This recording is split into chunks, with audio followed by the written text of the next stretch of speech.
네, 이재석 전 KBS 기자 모셨습니다. 어서 오세요. 네, 안녕하세요. 미디어 오늘의 노지민 기자 모셨습니다. 어서 오세요. 안녕하세요. 저희가 엊그제 본방에서 잠깐 언급은 했는데 이 문제를 한번 좀 짚어보죠. 기자실에 카메라를 설치해서 기자들이 질문하는 모습도 모두 공개를 하겠다. 이렇게 대통령실에서 밝혔어요. 기자들 반응이 어떻습니까? 취지 자체에 대해서는 공감을 하는 경우가 저는 제 주변에는 많이 있었습니다. 제가 이렇게 접해본 반응들에 의하면은. 그런데 이제 오늘 이 얘기를 하는 이유 중에 또 하나가 있을 거 아니에요. 기자들이 거기에 대해서 걱정하는 게 있는 거 아니냐, 뭐 이런 게 있을 텐데, 이게 제도 자체에 대한 그 평가가 부정적이라기보다는 실제로 그런 일을 겪어본 사람들이 있으니까 뭐 그런 것 때문에 조금 조심스러워하는 분위기가 있는 것 같지만. 어떤 일?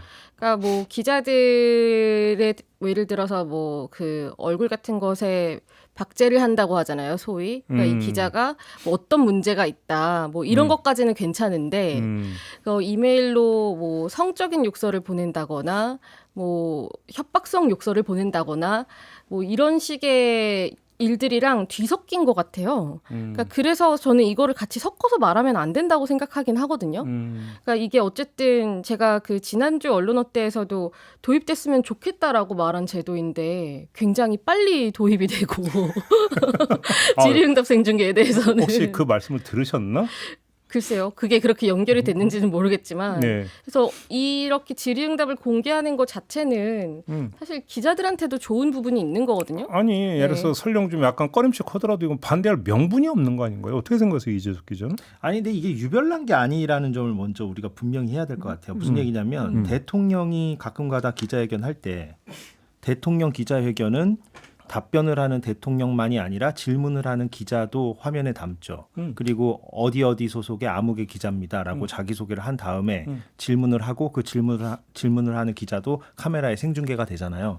대통령 기자회견 때 생중계했던 그것을 대변인 정례 브리핑 때도 확대 시행하겠다는 거기 때문에 이것은 아주 유별난 걸 도입하는 게 아니라 기존의 것을 확대하는 것에 불과하다. 일단 이렇게 전제를 일단 깔아야 될 것 같고, 그리고 구더기 무서워서 장 못 담글 수는 없잖아요. 그러니까 일부 아까 노 기자가 언급한 대로 워낙 요즘 막 그 네티즌들이 인신공격이나 모욕성의 어떤 그런 공격을 기자 개개인에게 하는 그런 문제가 있긴 하지만 그런 부작용은 부작용대로 또 대응하면 될 일이고 전체적인 취지나 명분이나 이런 것은 뭐 거부할 이유가 없죠. 이유가 없고 논리도 없죠. 예. 아니 그러니까 예를 들어서 바이라인을 왜 달겠어요? 옛날에는 바이라인 없었거든요. 그러니까 이제 그 기사 말미에 아무개 기자하고 뭐 어떤 경우는 이제 이메일까지 공개를 하잖아요. 보통 그 정도가 기본값이 되어 있죠. 옛날에는 아예 공개를 안 할 때도 너무 좀 옛날 얘기이긴 하지만 너무 옛날이네요. 뭘 또 너무를 그렇게 강조를 해요. 아무튼 그러면 기자가 꽁꽁 그러니까 숨을 수도 있겠죠. 근데 어차피 지금 바이라인이 다 공개가 되잖아요. 네. 그러면 포털 들어가서 예를 들어서 A사의 B 기자 검색하면 기자 개인방 나오고 사진 다 나와요. 요즘 포털 검색하면 네. 나오더라고요. 그러니까 여기서 대통령실에서 공개를 하네 안 하네가 네. 기자 얼굴이 공개되느냐 안 되느냐의 관건적 요소도 아니다. 일단 저는 그것부터 좀 말씀을 드리고 싶은 예, 거예요. 맞는 말씀이고, 근데 이제 우리가 여기서 또 하나 짚어야 될 것은 한국 기자협회나 언론 노조나 이런 데서 공식 성명서를 통해서 뭐 반대 입장을 밝히지는 않았어요. 당연히 예, 다시 말씀드리지만 논리상 명분상 이걸 거부할 수는 없어요. 그렇기 때문에 그런 공식 성명서가 나오지 않았기 때문에 기자들이 뭐 반대한다라고 얘기할 수도 없어요. 다만 이제 기자들 개개인이 뭐 사석이나 혹은 뭐 자기들끼리 얘기할 때 이거 약간 부담스러운데 이렇게 볼멘 소리를 낼 수도 있겠죠. 우리가 추정컨대. 근데 그런 기자가 많은지 안 많은지조차도 우린 모르고. 근데 그런 뭐 우려나 볼멘 소리가 일견 이해는 되지만 그 기자들도 공개적으로 명분상 논리상 이것을 거부할 수 없다, 반대할 수 없다라는 걸 인지하고 있을 겁니다. 예. 그렇죠. 특히 대통령실이라는 출입처는 그만큼 무게감이 있는 곳이고 그렇기 때문에 기자회견을 대통령이 했을 때 기자들의 질문까지도 다 비춰서 공개를 해온 것인데 이제 이거를 일상적으로 하는 브리핑에까지 적용을 한다라는 거는 의미 있는 변화이기는 한 거거든요. 그리고 지금 국민의힘 쪽에서 비판을 하면서 그런 기자 공격 얘기를 많이 강조를 하다 보니까 이게 마치 하나의 여론인 것처럼 보이는데 국민의힘에서는 사실 할 말이 없는 게 그 말을 한 이상희 의원이 하는 그 미디어 특위 같은 경우에는 기자들을 대상으로 뭐 법적인 대응까지 운운을 하면서 압박을 한 곳이고 그리고 제가 본의 아니게 윤석열 대통령실 굉장히 짧게 경험을 해봤는데 출입 정지당한 네. 기자. 그때 브리핑이 마지막에는 없어졌지만 거의 없어지다시피 했지만 그 초반에 할 때에는 질문을 할 수 있는 기회를 처음에는 몇 번 얻었어요. 근데 언제부턴가는 앞에 앉아서 손을 들어도 아예 질문자로 선정을 안 해주는 거예요.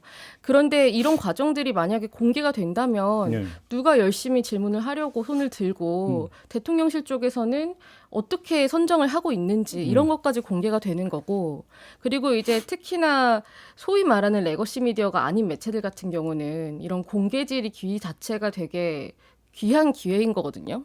아니 그러니까 여기에는 또 그러니까 뭐 일각에서 아 이거 네. 뭐 기자가 피해 입는 거 아니냐 뭐 이런 식으로 이제 우려하는 데는 어떤 전제가 깔려 있냐면 좌표 찍힌다 이거잖아요. 간단히 이야기를 하면. 네. 이걸 전제로 깔고 있는 거잖아요. 근데 예를 들어서 세간에 화제가 됐던 기자실 질의응답이 좀 있었어요. 국방부 기자실 기억나십니까? 네. 기자하고 국방부 대변인이 거의 논쟁적으로 막 질의응답이 오고 갔던. 아 그래서 질문은 저렇게 해야 된다라는 아주 평가 좋았던 경우도 있었거든요. 그러면 오히려 역으로도 볼 수 있는 거잖아요. 그건 얼마든지. 아, 예, 그렇고요. 근데 이제 그 기자를 향한 공격이 뭐 도가 지나친 경우도 있죠. 왕왕 있고 그리고 그것이 기자들에게 위축감을 주는 경우도 분명히 있고요. 네. 예, 그래서 그 지점을 우리가 뭐 간과해서는 안 되지만 아까 말씀드렸듯이 그것은 별도로 또 대응해야 돼요. 어쩔 수 없습니다. 그러니까 그것은 뭐 도가 지나치거나 불법적인 요소가 있거나 매우 악의적인 것들은 회사 차원에서 또는 기자 차원에서 법적인 대응을 하면 되는 것이고 이것은 이것대로 해야 되고 그리고 이거예요. 홍보수석실이나 대변인이 더 부담스러울 수도 있어요. 이거는 기자들의 그 문제가 아니라 그 대변인은 다대일로 맞서야 되잖아요. 기자들의 날카로운 질문에 방어를 하는 입장이고 다대일로 그 문답을 주고받아야 하는 사람이기 때문에 오히려 이렇게 기자들의 얼굴이 더 추가로 공개되면 기자들도 질문 수준이나 이런 것들을 더욱더 정교하게 가다듬으려고 노력할 것이고 대변인도 마찬가지로 신경을 더 많이 쓸 것이고 그랬을 때 부담스러운 건 양자 모두 마찬가지다. 오히려 다대일로 대응하는 대변인이 더 부담스러울 수도 있다. 더 실력 발휘를 해야 된다라는 부담감을 느끼는 건 마찬가지다. 그래서 그 생산적인 측면이 있는 거죠. 둘 다 이렇게 신경을 많이 써야 되는 거니까. 예. 근데 이제 하여튼 여기 이제 기존은 또 이런 게 있잖아요. 그러니까 어떤 익명에서 뭐 우리가 지난주에 얘기했던 네. 뭐 대통령실의 관계자는 이렇게 얘기했다. 뭐 이런 거보다는 오히려 이제 공개된 상태에서 어떤 질의응답이 좀 더 많아지는 그런 또 흐름으로 좀 갔으면 좋겠다. 그렇죠. 저기서 조금 더 나아간 얘기이기는 한데 그 경우 같은 경우는 보통 이런 출입처 같은 데에서 취재를 할 때 공개된 자리에서는 질의응답이 활발하게 이루어지지 않고 그다음에 이제 뒤로 기자들과 이렇게 개별 취재에 응한다거나 이런 식으로 해서 관계자발 발언이 단독 보도로 나가는 경우들이 왕왕 있었잖아요. 그런 관행에 대한 문제를 이 질의응답 생중계가 한 번에 해결해 주지는 않을 거예요. 그러겠죠. 네, 예. 다만 이제 변화하고 있는 그 과정의 일환으로 볼 수는 있는 거고 그 자체로 의미 있다고 볼 수는 있겠죠. 그러니까요. 뭐 그러면 이제 뭐 이 얘기는 이 정도로 좀 가름하고 기자실 운영과 관련해서 좀 약간 좀 변화되는 게 좀 더 있습니까? 우선은 그런데 지금 계속 여러 차례 얘기하고 있지만 대통령실 자체가 정상적인 체제가 아니라고 알고 있거든요. 그러면 이제 좀 이따 네. 또 청와대로 이제 그 복귀한다. 네, 그렇기도 하고 지금 뭐 그 원래는 홈페이지라는 게 대외적으로 정보를 게시하는 것도 있지만 기자들이 사용할 수 있게끔 해서 그 보도자료 같은 것도 올리고 뭐 사진도 공유하고 이런 시스템이 있었어요. 그런데 지금 그런 것조차 제대로 이루어지지 않고 있다. 그래서 구체적인 그 규정을 정비한다거나 그리고 뭐 출입하는 매체의 기준이나 이런 것들을 좀 완비한다거나 이런 거는 시간이 좀 많이 걸릴 것 같고 또 청와대로 다시 돌아가게 되면 그 상황에 맞는 규정도 또 마련이 돼야 될 것 같거든요. 네. 아무튼 그래서 조금 시간이 걸릴 만한 문제들이 있고 다만 지금 뭐 변화의 움직임이 보이는 것들은 해외 순방 취재 기회를 좀 더 넓힌다. 예전에는 그 윤석열 정부 때로 보면은 대통령실에 기자단이 여러 개가 있는데 뭐 중앙기자단이라던가 뭐 지역기자단이라던가 뭐 이런 매체를 다 이렇게 역할을 묶으면은 풀단이라고 해서 근접 취재를 하는 매체들이 있거든요. 잘 아시겠지만. 그래서 그런 곳들에만 신청을 주로 받았거든요. 근데 앞으로는 그 풀단에 속하지 않는 매체에도 해외 순방 그 신청을 받겠다라고 밝힌 게 있고 전용기 탑승 배제는 이제 없습니까? 네, 그리고 대통령 전용기 탑승 인원을 윤석열 대통령실 때 준 걸 다시 복원을 시키겠다. 뭐 이렇게 정상화를 시키겠다라고 선언을 하는 것들이 지금 하나씩 둘씩 생겨나고 있는 상황입니다. 기자실 오픈 얘기도 좀 나오는 것 같은데요. 네, 그래서 지금 기자실 같은 경우에는 그런데 그 용산 대통령실이 좌석 수 자체는 더 늘었거든요. 이전하면서 새로 만들다 보니까. 청와대 춘추관보다. 네, 청와대 춘추관 같은 경우는 계속 매체가 늘어나는 상황에서 그 한정된 좌석이 늘지 못하는 그런 문제가 있었어요. 그래서 뭐 브리핑룸 같은 데 가가지고 비어있는 자리에 앉아야 된다거나 이런 경우들이 기자들 입장에서는 있었는데 그 좌석의 문제도 해결이 돼야 될 거고 그리고 이 취재 기회 자체를 좀 더 개방한다고 하면 그 공간을 어떤 식으로 개방을 할 거냐에 대한 논의도 같이 따라갈 수밖에 없는 문제인 거죠.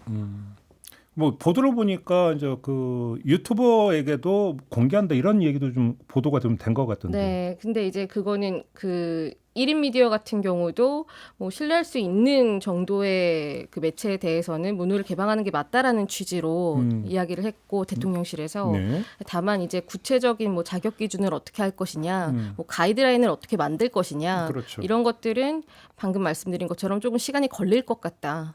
네. 여러 가지로 네. 실무적인 문제가 저기 뭐냐 걸림돌이 좀 여러 가지가 있다 이런 말씀이시네요. 저 고려할 것들이 여러 가지가 있죠. 일단 문호 개방 같은 경우는 저는 하는 필요도 있다고 보고 이제 다만 부작용 같은 경우도 미국의 그 트럼프 대통령 들어오고 나서 저희가 정말 극단적인 예지만 보게 됐잖아요.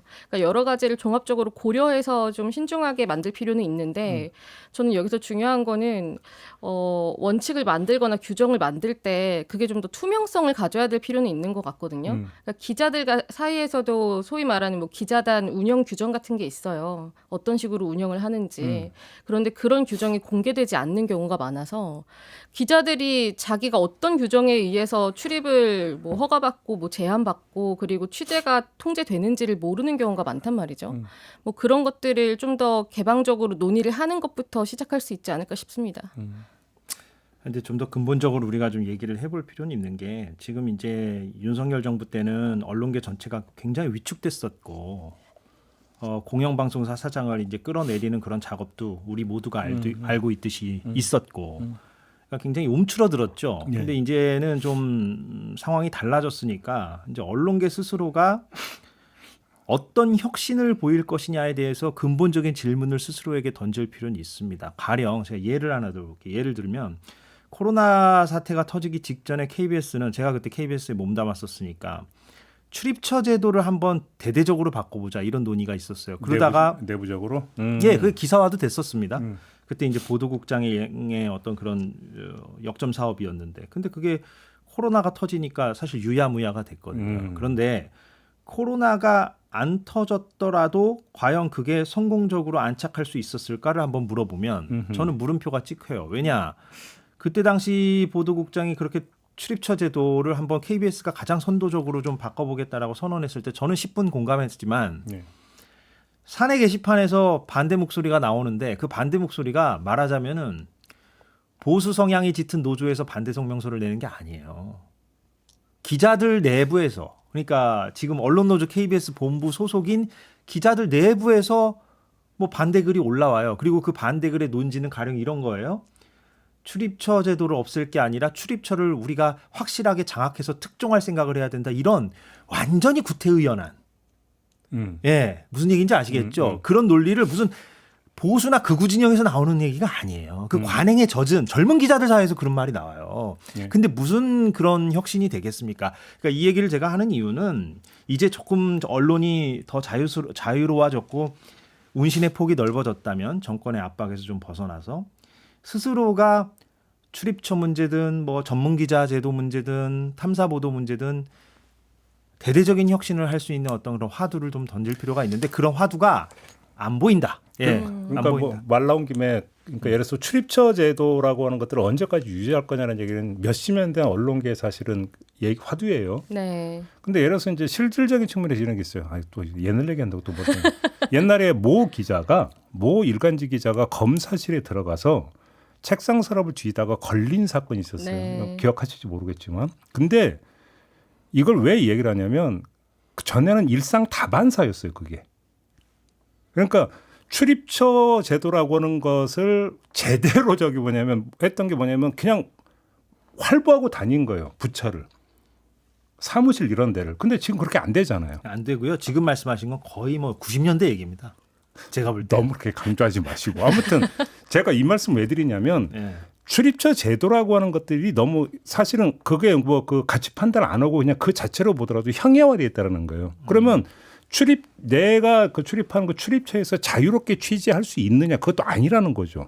그러니까 기자실에 있으면서 거기서 어떤 뭐 부처 대변인도 누가 와서 질의응답하는 수준 그게 아니라 이제 뭐 막 거기 돌아다니면서 부처 공무원들 자유롭게 만나고 묻고 취재하고 이게 안 되는데 굳이 출입처를 유지할 이유가 뭐가 있느냐라고는 아주 지극히 원론적인 그 물음부터가 사실은 성립이 되는 게 예, 있거든요. 실무적으로 네. 그렇게 볼 수도 있고요. 그잖아요. 예. 근데 그리고 굳이 거기 왜 그렇게 출입처를 그렇게 고수하냐라는. 이왕 옛날 얘기를 한 김에 그러니까 말씀하신 것대로 출입처 제도가 이제 유용했던 거는 이제 다매체 시대가 아닌 과거에 그러니까 맞아요. 굉장히 모든 정보를 그 기관, 정부 기관들이 다 꽉 쥐고 있었을 때 맞아요. 또 그 정부가 굉장히 권위주의적인 어떤 행태를 많이 보였던 그런 정부에서 출입처 제도를 통해서 단 하나라도 좀 내부의 은밀한 자료들을 좀 끄집어내고 그것을 통해서 좀 민주주의나 우리 사회 발전에 좀 기여하는 형태의 어떤 언론 보도 요때 이제 좀 그런 유용성이 있었던 거죠. 근데 그건 뭐 과거 얘기고요. 예. 지금은 그러니까. 완전 다르죠. 매체 환경도 다르고. 그러니까요. 근데 그 출입처 제도 같은 것들을 얘기하다 보면은 그 출입처에 있는 그 취재 대상인 기관이나 그쪽 관계자들의 이야기도 듣게 되잖아요.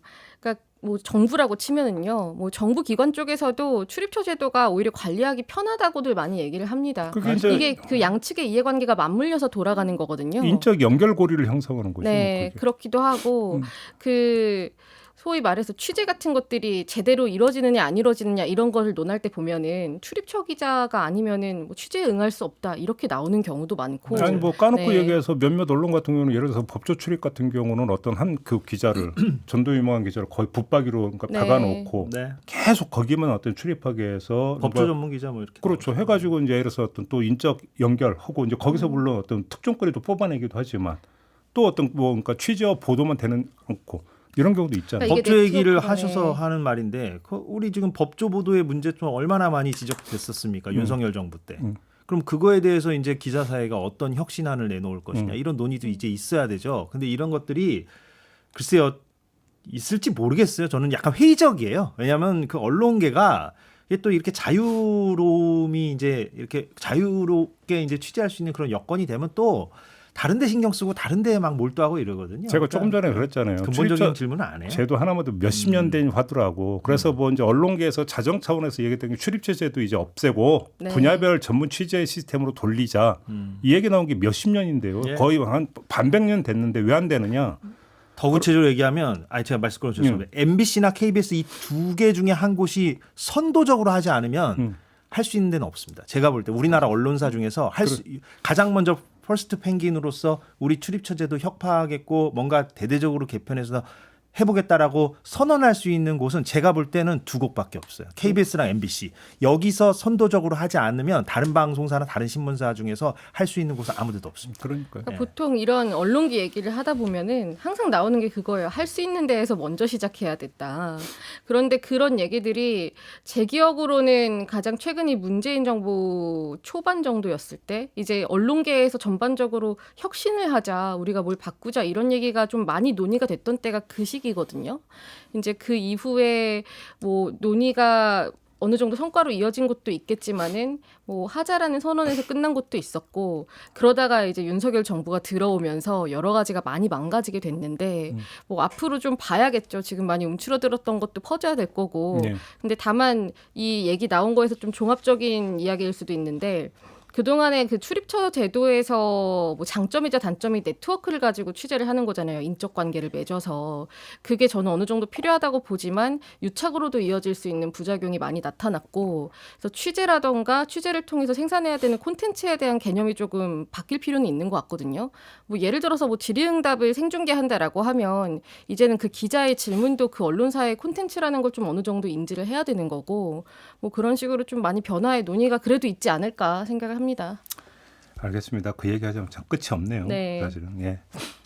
뭐 이 정도로 정리를 하고요. 하나만 좀 더 짚어보죠. 방송 3법. 그러니까 12일에 본회의 열어서 여러 법안들 처리한다고 했는데 이게 이제 돌연 스톱이 되면서 지금 방송 3법도 미뤄졌어요. 네. 그런데 그 다음에 뉴스를 보면 야당과 다시 협상한다 이런 얘기가 나오고 있는데, 자 여기서 좀 정리 좀 해주세요. 이게 처리만 미뤄진 겁니까? 아니면 재협상으로 들어간 겁니까? 어떻게 정리를 해서 이해를 해야 되는 겁니까? 일단은 국민의힘과 협의를 한다라는 명분이 하나가 발표가 됐고, 그리고 또 하나는 이제 여권 내부에서도 어느 정도 정리를 하는 단계로 보이거든요. 그래서 실제로 지금 이 방송 3법 개정을 앞두고 좀 우려가 제기됐던 것 중에 하나가 그 정치권 몫을 전체 공영방송 이사 중에서 얼마나 둘 것이냐였는데, 정당 추천? 네. 그래서 이전에 그 윤석열 정부에서 거부권을 행사해서 폐기된 법안보다 공영방송 전체 이사수는 좀 줄고 국회가 추천하는 비중은 조금 늘어난 그런 법안이 유력하게 논의된다고 했다가, 이번에 좀 야당이랑 협의도 고려를 하고 또 내부에서 논의를 하는 과정에서는 처음 좀 유력하다고 제기됐던, 뭐 예를 들어서 KBS 같은 경우는 이사 15명 중에서 7명을 국회 추천 몫으로 둔다라고 했다면 그걸 한 6명 정도로 줄이고, 그리고 MBC 대주주인 박문진이라던가 방송문화진흥회라던가 뭐 EBS 같은 경우는 13명 중 6명을 논의하다가 5명 정도를 좀 다시 논의하고 있다. 뭐 이런 방안들이 알려지고 있어요. 그래서 여러 가지 뭐 속도 전에만 너무 치중해서는 안 된다라는 우려도 고려를 하고, 또 이제 야당과의 그 협치를 하는 모습도 보여주고, 뭐 여러 가지를 고려한 결과로 일단은 지금 파기되고 있습니다. 아니 우리가 쟁점을 좀 섞으면 안 될 것 같아요. 뭐냐면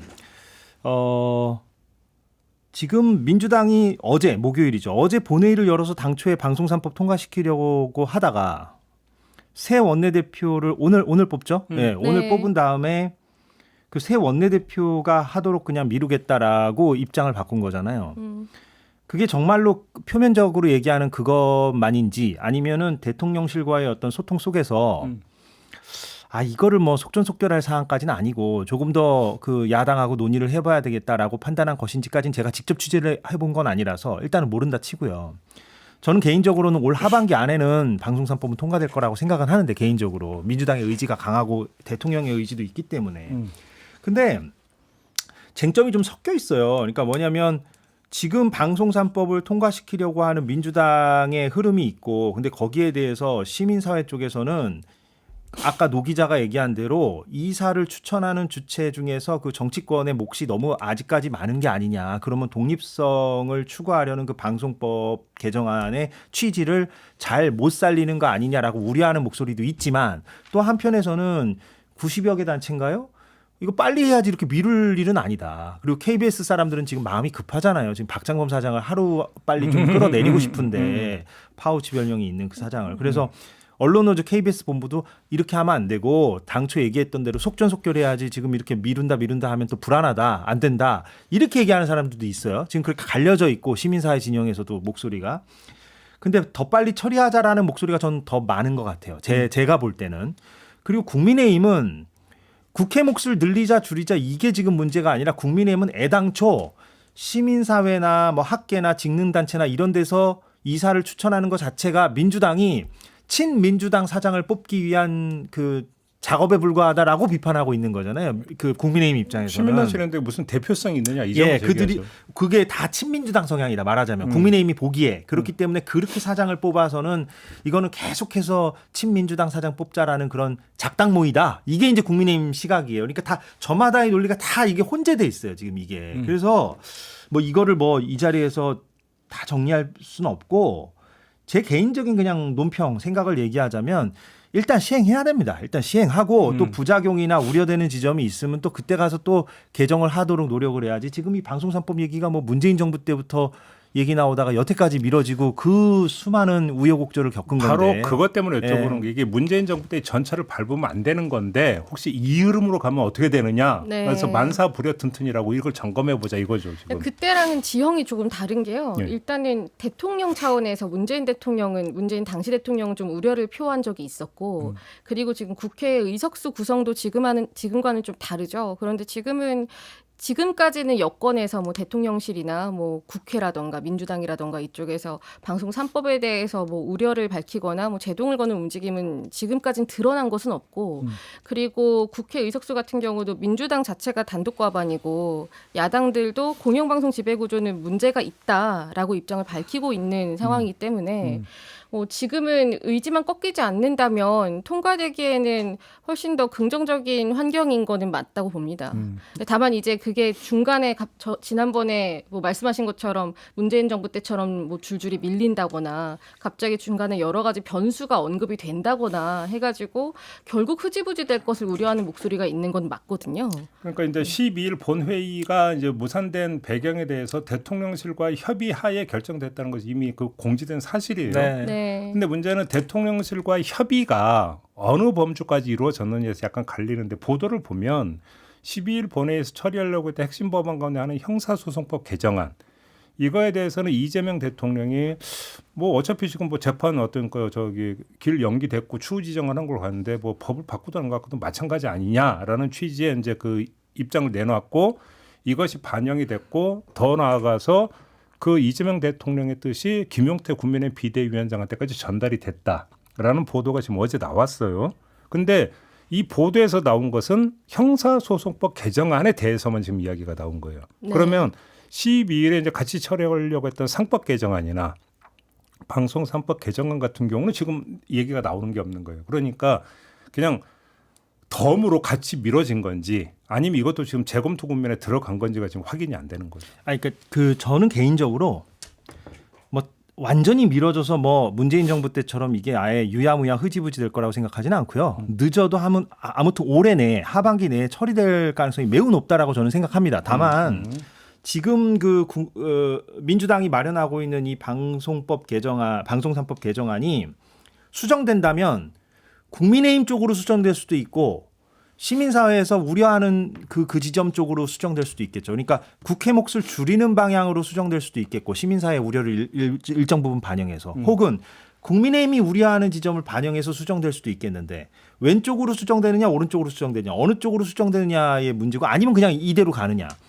근데 국민의힘과의 어떤 논의 속에서 수정되면 오히려 개약될 가능성이 있는 것이고 언론계 종사자 입장에서 봤을 때 국민의힘은 그걸 개선이라고 하겠지만 그런데 시민사회에서 얘기하듯이 국회 몫을 지금 잡아놓고 있는 것보다 비중을 좀 줄이자라는 쪽으로 수정되면 더 나은 안이 되는 것이고 그래서 수정될지 그대로 갈지는 모르겠으나 계약할 바에는 그냥 지금 안대로 빨리 그냥 처리하는 게 낫다. 알겠습니다. 예, 그 얘기죠. 근데 하반기 네. 내에는 될 것 같고요. 제 생각은 그렇습니다. 근데 또 모르죠, 뭐 또 정치권이 어떻게 흘러갈지는. 예. 저도 저기 공감을 하는 게 사실 방송 3법이라고 하는 뭐 그런 법안에 정치권이 추천권을 행사한다라는 규정은 전혀 없었잖아요. 그냥 관행적으로 한 것이고 그런데 국민의힘은 오히려 그냥 법적으로 우리가 할 수 있는 근거를 만들어 달라라는 논리로 볼 수도 있는 거예요. 지금 주장하는 것들은. 그래서 이게 뭐 협치를 하기 위한 노력, 뭐 절차 이런 건 보여줄 수 있지만 국민의힘과 협상이 안 되기 때문에 통과가 안 된다라는 쪽으로 이어지는 거는 저는 문제적이라고 보고 알겠습니다. 그리고 국민의힘 쪽에서 뭐 민주당 뭐 독재 이런 식의 표현 같은 걸 종종 사용하는데 이거는 뭐 민주당이라는 한 정당만의 입장이 아니고 여러 야당도 공감을 하는 방향으로 이루어지고 있고 그리고 민의를 대변하는 국회가 해야 된다라고 주장을 한다면 그렇게 구성된 국회의 그 논리의 원리에 맞게 흘러가야 되는 것도 맞는 거죠. 먼저 끝내기 전에 짧게 이준숙 방송통신위원장이 국무회의에서 임기 보장을 주장을 했다는 소식 들으셨습니까? 네. 어떻게 평가하십니까? 그러니까요. 그러니까 이게 모르겠어요. 그러니까 무슨 말인지는 알겠는데요. 이준숙 방통위원장에 대해서 우리가 정성 평가를 해보자면 방통위원장으로서 자격이 없는 사람이잖아요. 그건 언론계 전체가 아마 공감할 겁니다. 예. 근데 본인이 그렇게 뭐 임기 보장을 주장할 그런 뭐 자격이 있는지 모르겠어요. 알겠습니다. 예, 제가 좀 네. 언론 비평을 좀 세게 하는 편인데. 뭐 수사를 받아야 될 것도 많으신 것으로 보이고, 네 그리고 또 마지막으로 그 오세훈 서울시장이 최근에 서울시 시정질문에서 한 말이 있어요. 뭐 TBS 관련해서 질의를 좀 받다가 편향된 진행자가 나가면서 다시 돌아올 거야라고 말해서 불을 질렀던 거 아니냐 이 말을 했거든요. 그 윤석열 정부 언론계에서 생겼던 문제가 이 말에도 굉장히 함축돼 있다고 봅니다. 알겠습니다. 자 이렇게 마무리하죠. 두 분 수고하셨어요. 네, 고맙습니다. 네, 저도 물러가겠습니다. 고맙습니다.